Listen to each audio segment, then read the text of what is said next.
It's now a week on since the results of the shock UK election results, which saw the Conservatives losing their majority, and as a consequence, Britain remains in a state of limbo. Prime Minister Theresa May, she's trying to keep hold of her job and form a government. She says she is the person who got us into this mess, and she's the person to get us out of it. Well, let's see what Peter Dixon of Commerzbank thinks of this. Hello to you. What a week it's been. We didn't expect such a result. We've got her. She's now going to be teaming up. I say her, Theresa May, the Prime Minister. She's now going to team up with the DUP. What do you make of this situation? Well, as you said, it's a bit of a shambles. I mean, the Prime Minister's right about one thing. She did get us into this mess. Whether she can get us out of it is another matter, because not only does she face significant domestic pressures, but obviously her government now has to go into the negotiating chamber next week to talk to the European Commission about Brexit. And half of the negotiating team has actually left. From 4 ministers, we're now down to 2. So, you know, it's a very difficult position for the UK to be in. And I think the Brexit negotiations are the biggest single factor. If it was only domestic, we could cope with that. We could find a way around it. But when you're talking about dealing with something which is potentially the biggest single and most complex set of negotiations in 50 years or possibly more, then it becomes a much more significant issue. A lot of people don't know much about the DUP. I'm probably one of them, if I'm completely honest. What does her partnership with them tell us? Well, it depends who you speak to, really. Well, I mean, I think they're the only party which is probably willing to do a deal with the Conservatives. I mean, the Lib Dems, Labour, the Scottish Nationalists all said, you know, they weren't interested. And of course, they were all larger parties in Parliament. The DUP, it's a convenient partner for the Conservatives. They have policies which I think aren't necessarily regarded as being mainstream, shall we say. And I think that's certainly highlighted the extent to which Theresa May and her government, to be fair, is desperate to cling on to power. And as you said, I think it is a measure of desperation. And what must Europe be thinking right now? I mean, what would they make of our situation? Surely they're in the driving seat now. Well, I think they always were, to be fair. I mean, it was almost 27-1 in the negotiating chamber anyway. I get the sense it's more pity than laughter. I mean, I think that the rest of the EU still wants to have a constructive, positive relationship with the UK. But I think from where we stand now, it's going to be very difficult to forge that relationship, primarily because we don't actually know what form of Brexit the UK government wants.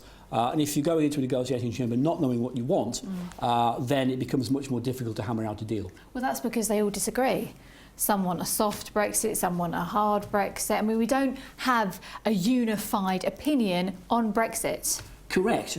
I mean, I'm not even sure the electorate does, to be fair. But in the long run, I think what the UK electorate wants, what British business certainly wants, and of course what the financial markets want, is a relationship which doesn't do too much damage either to our wallets or to our bottom lines. Is that the free movement of people? Does that include that? That's a difficult one. That's the sticking point, it seems. Is. I mean, the UK government has said, no, that's a red line, but I'm not sure that they got that message from the election that it really is such a red line. So it's going to be something where there is a workaround. It might mean a reduction in the numbers of people coming in. It's possible. But I don't think you can put up the drawbridge and say, you know, that's it, we're not going to have open borders anymore. But surely that was the main reason why people voted for Brexit. Maybe not. I mean, I have a very strong sense that people voted for Brexit because it was a chance to stick two fingers up at a government which hasn't listened to them for 7 or more years. So I think there were a lot of factors at play there. Immigration was undoubtedly one of them. Whether it reflected the views of all, 52% of those who voted in favour, I'm less sure. I think people have often changed their minds since then as well on their view on Brexit. What about Emmanuel-Macron, the French president? Because he seems to be quite harsh in his tone towards Britain. I don't think he's going to take this lying down. They're going to be tough. Yeah, well, yes, but he also says there's a way back. So, I mean, I think it depends, what I don't think there is, though. I'm not sure about that. I mean, I think the European Union would be overjoyed if the British were to suddenly say, well, OK, we put on that Article 50 notice. It was just before April the 1st. Actually, it was a joke. We'll rip it up. We'll start again. But surely the Lib Dems would have done better in the election had that been the case. I think that is a fair point. I mean, I don't think Brexit is the issue which people are concerned about now. For most people, that was last year's issue. And I think for that reason, perhaps it would be easier to sell this idea of a softer Brexit at home, not a hard Brexit, because equally, if a hard Brexit had been such a big thing for the electorate, they'd have voted the Conservatives in. I think that's perhaps why we didn't see the sterling plummet, because there was this idea that now we're going to get a softer Brexit. Oh, I think that's absolutely right. I mean, we did get a quite a sharp fall, let's be fair, but I think you're quite right. It was, given the scenario that panned out, a hung parliament, which I think most of us said before the event would be the worst of all possible worlds, it was a relatively muted decline. So I think you're quite right.